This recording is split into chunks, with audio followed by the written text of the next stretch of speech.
AITA, for refusing to let my brother skip the ambulance waiting list. My family says I should have helped my brother. I think helping him would have meant hurting people who needed it more. Me, 45M, manage scheduling for a regional non-emergency medical transportation service. We don't respond to 911 calls. We transport patients who can't safely travel on their own.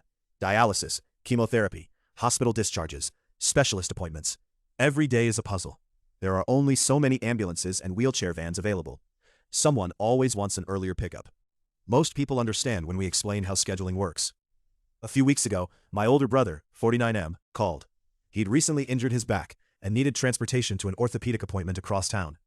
He asked if I could pull a few strings and move him to the front of the schedule. I told him I'd check availability. There wasn't any.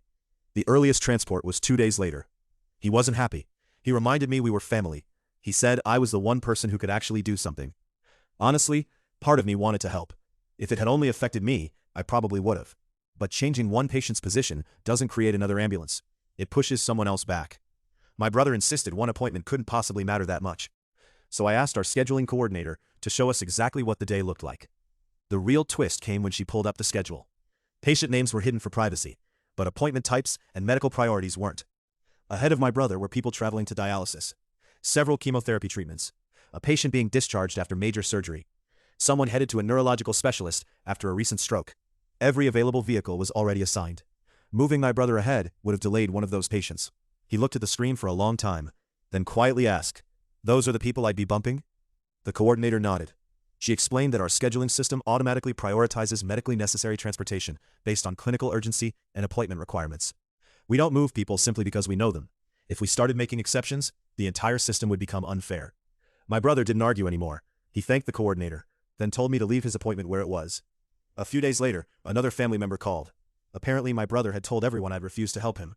Several relatives thought I was choosing my job over family. Honestly, that bothered me. Then during a family barbecue the following weekend, my brother stood up and corrected the story himself.